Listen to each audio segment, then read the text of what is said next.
Hello. So this book came out in 2013.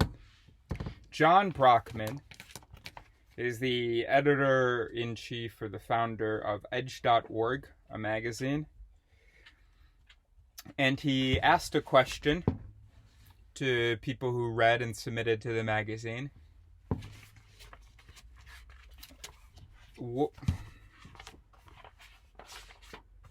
I didn't prepare this.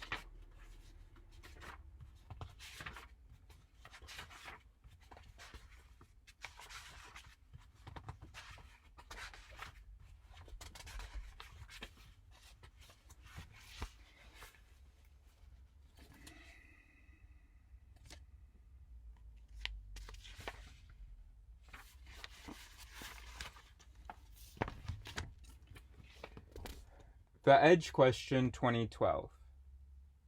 What is your favorite deep, elegant, or beautiful explanation? Then a whole bunch of great thinkers and people submitted answers. A lot of the answers involved evolution, maybe the DNA helix. I read two of the answers that I thought were really important in another video in which I read this book. This is not the first time that I have read the chapters that I am going to read now. And I'm very frustrated because every time it doesn't work out. So last time I read Robert Provine's Observers Observing on page 85. And then I read V.S. Ramachandran's Genes, Colostrum, and Consciousness. And the colostrum thing was huge. Okay, so today I'm going to be reading David Eagleman's Overlapping Solutions, page 91. And then I think I'm going to break these up into separate videos, but here is my intro maybe that is going to be in all the videos. Mazarin Banaji's, Banaji apostrophe S, Our Bounded Rationality. That's what his is called. Robert Sapolsky's Swarm Intelligence. Judith Rich Harris's True or False Beauty is Truth. And Dan Sperber's Eratosthenes and the Modular Mind. Okay. How could it possibly be in 3 minutes? So there's a lot of page flipping. I'm so tired of doing this video. Okay, so let's get into the first one. So David Eagleman, I know him. And I got to work with him in his lab. In Houston, Texas. So that's pretty cool. Alright.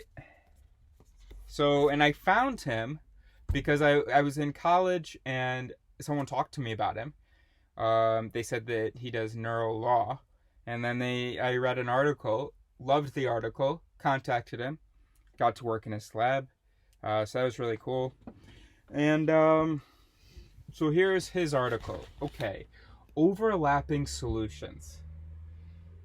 David M. Eagleman, neuroscientist, Baylor College of Medicine, author, incognito, The Secret Lives of the Brain.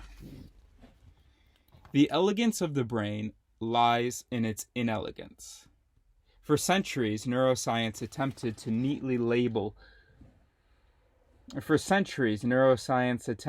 neatly assign labels to the various parts of the brain. This is the area for language, this for morality, this for tool use, this for color detection, this for face recognition, and so on. The search for an orderly brain map started off as a viable endeavor, but turned out to be misguided.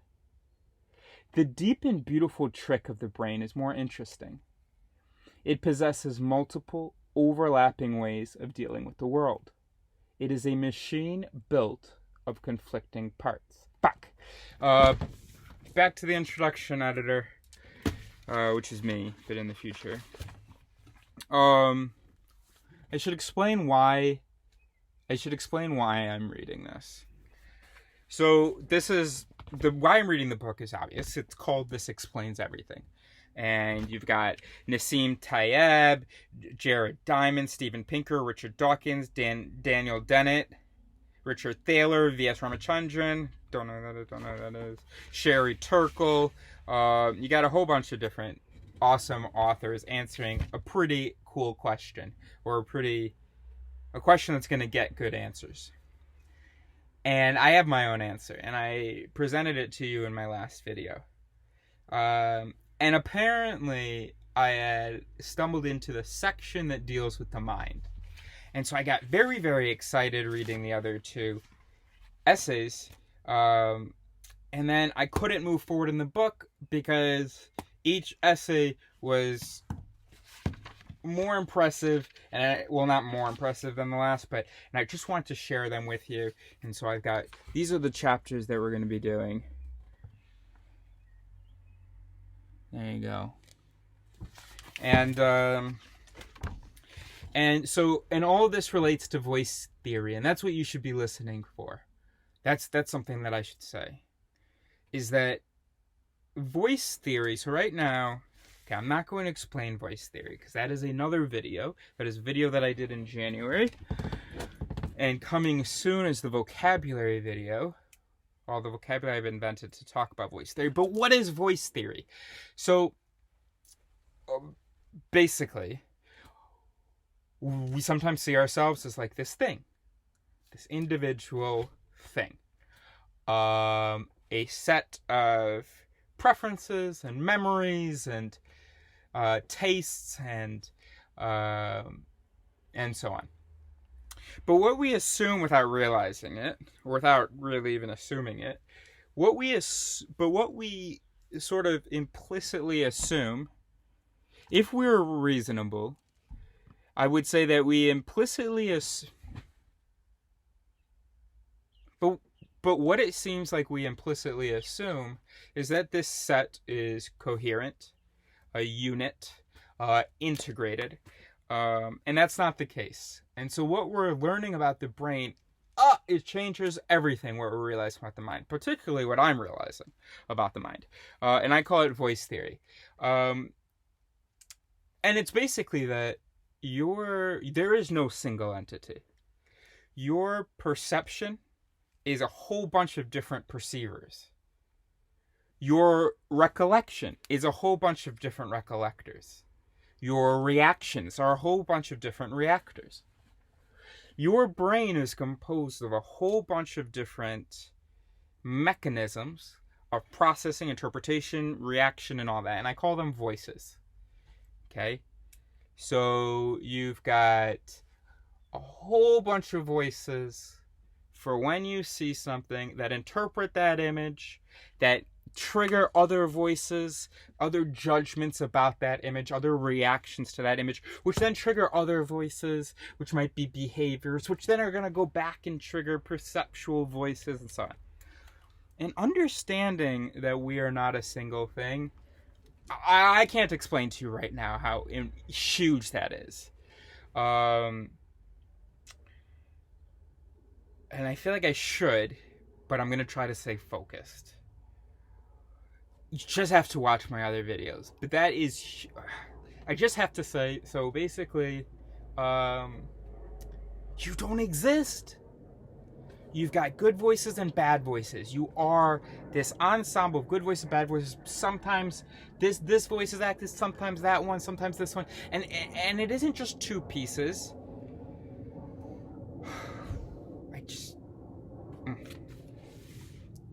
You have to believe me that understanding that you don't exist and understanding that it's evolution that wrote all these different reactors, and then your experiences as informed by culture and personal objectives and whatever, it's the biggest thing in the world, which is why it's my answer for the deepest, most beautiful, most elegant explanation. So anyway, so here are other people's answers. It was supposed to be a 1-minute introduction. Oops. Oh fuck, but now how am I going to do these separately then? You can't watch all of that every time. And what if somebody just wants to watch one? Didn't think this through. And I'm so tired of doing this video. Oh! In the description, there are the markers for the essay. Because I'm just going to put those all in one video. Great. Okay.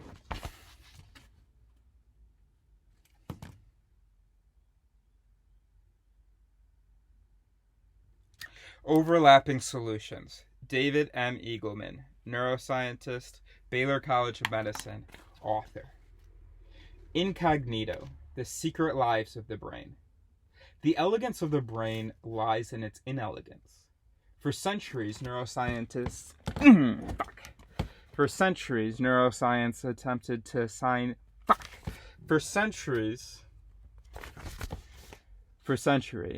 neuroscience attempted to neatly assign labels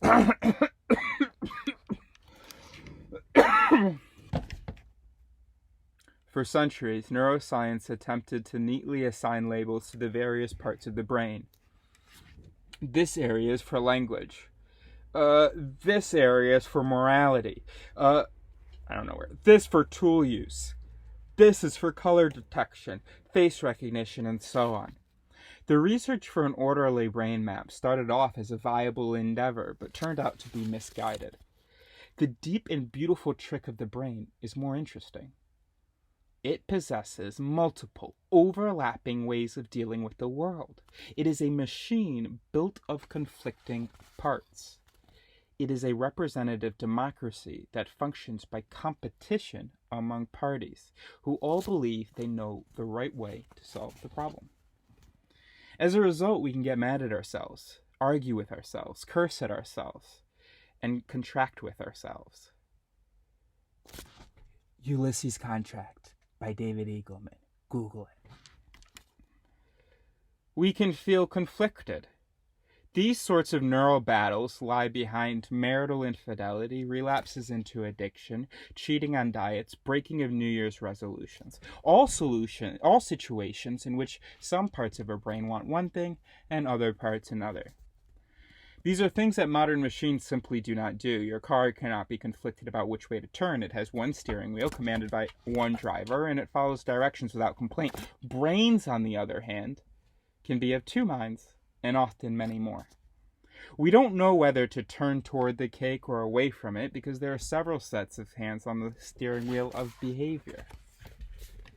Take memory. Under normal circumstances, memories of daily events are consolidated by an area of the brain called the hippocampus.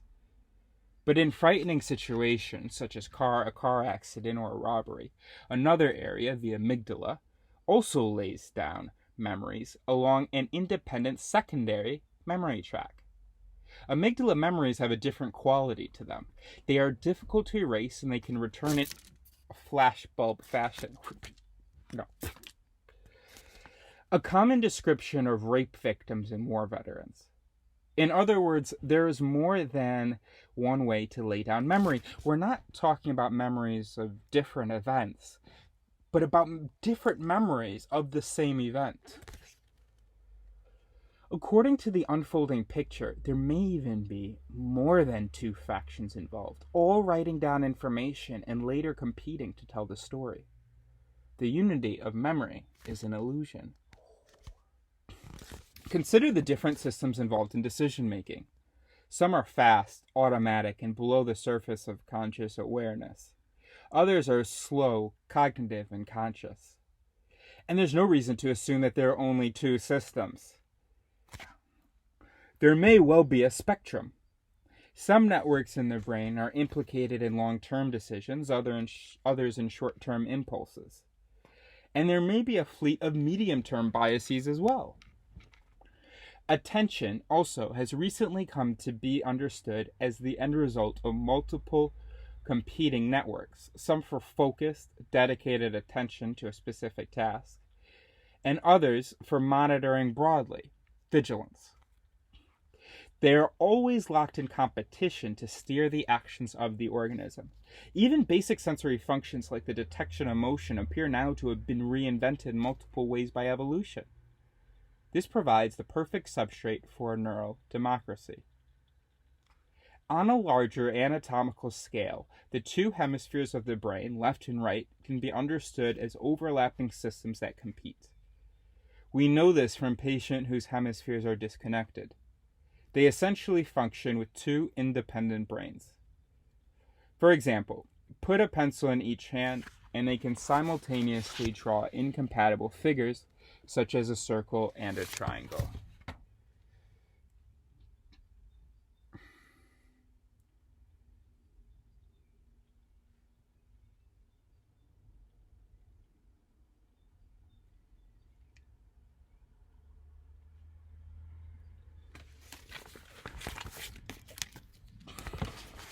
The two hemispheres function differently in the domains of language, abstract thinking, story construction, inference, memory, gambling strategies, and so on.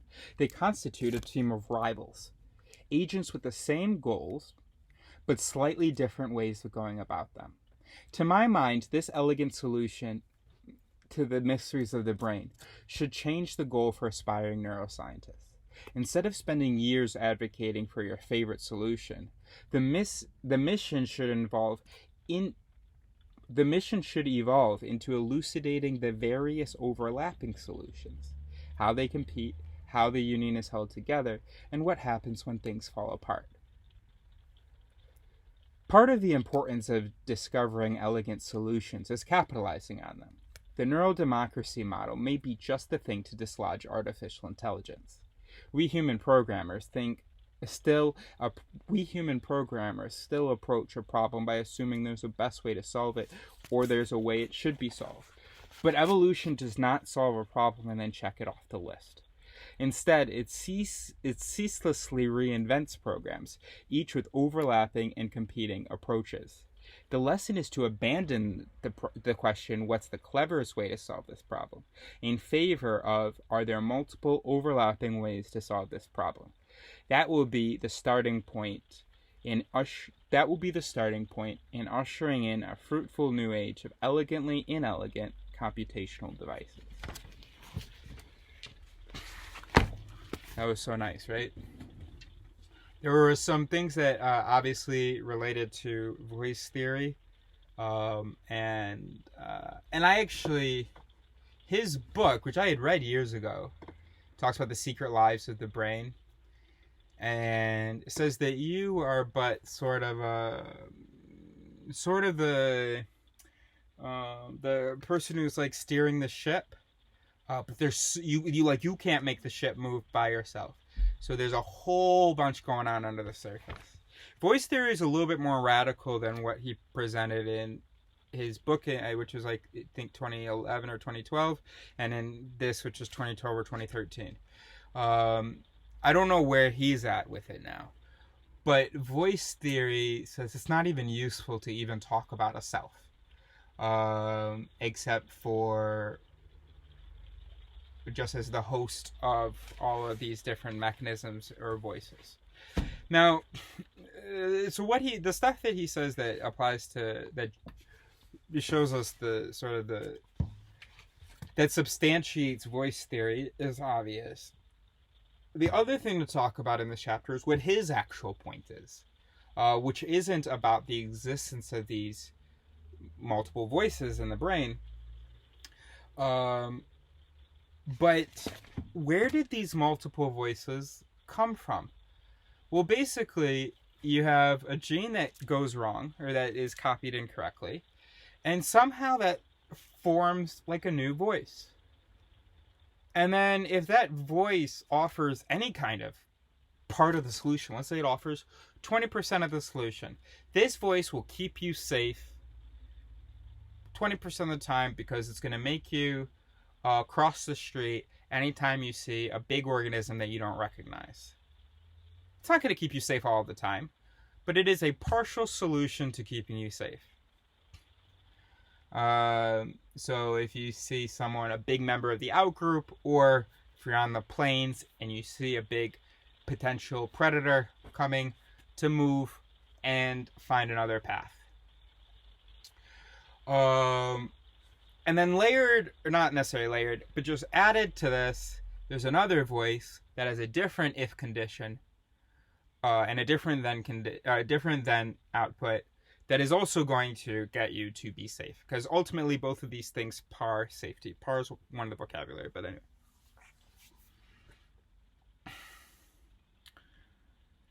And so rather than saying, I'm creating a robot or a human, how do I keep it safe? What voice do I install?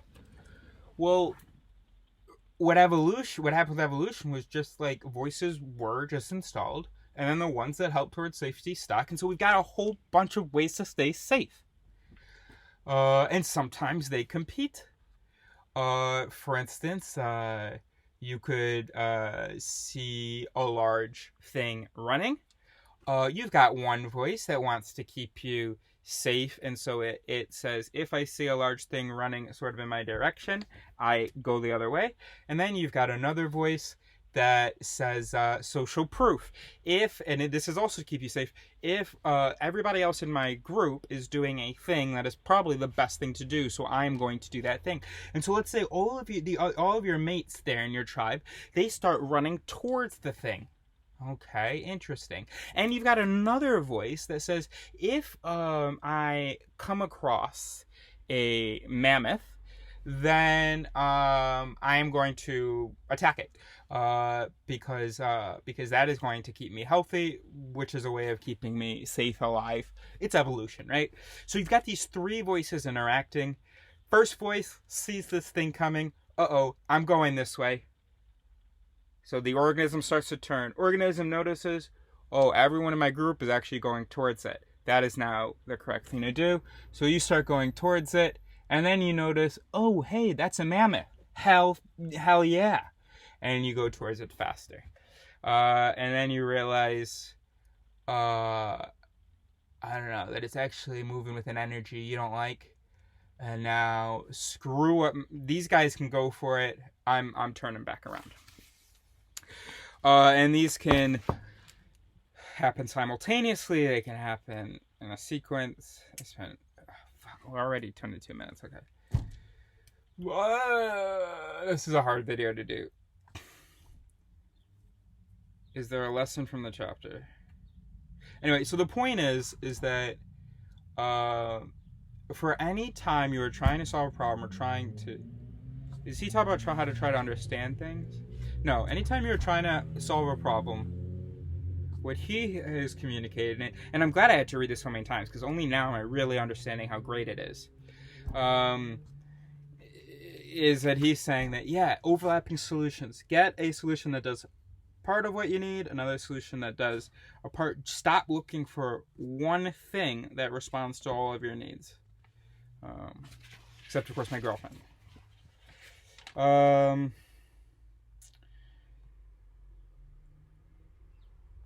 Great. So I think that's enough of that.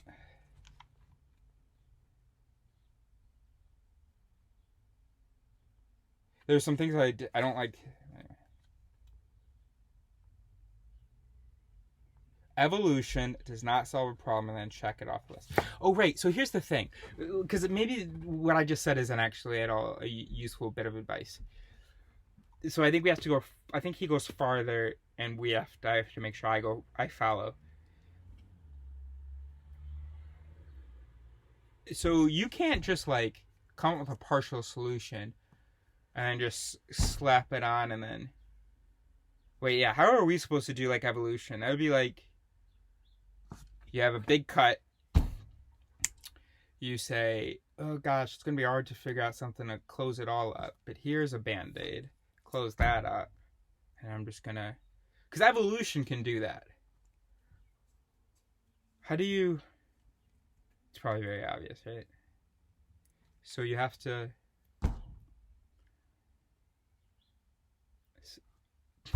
A voice keeps getting me to start talking, even though I have no idea. Oh, well, for programming, yeah. Just keep throwing in voices. Don't delete any program. Just keep that didn't work. Okay, I'm just going to throw in another one. But for daily life, so maybe I try... No, surely. Well, this whole channel, that's what it is, isn't it? It's not like all of my videos come together to form this coherent series or anything. There's a lot of times I repeat myself. It's all just random. I just start filming. I hate doing a video more than once. I hate when I have to redo a video because I love what I had in the spur of the moment. or I just can't. Anyway, so yeah, my channel is an example of what he's talking about. My videos is just like, okay, here's an attempt to explain it to you guys, and then here's another attempt, and I'm just gonna leave them all up there. And then for some people, some videos will slap something, and for other people, other videos. Great. So there's my. So I don't really have any advice for you. I guess it was just a vindication. We're on number 2 now. Don't feel like reading another 4 chapters.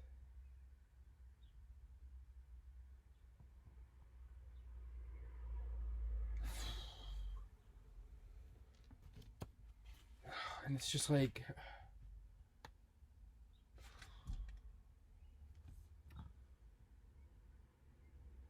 No, don't feel like it.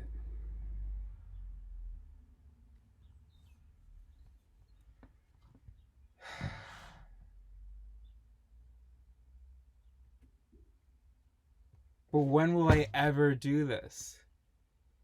And this just means I have to just stop reading the book. I could just not read them to you guys. But no. Because if anybody has any doubts about whether I'm saying something important, this thing makes you realize I am. And a number of people I've told to read things, they never read them.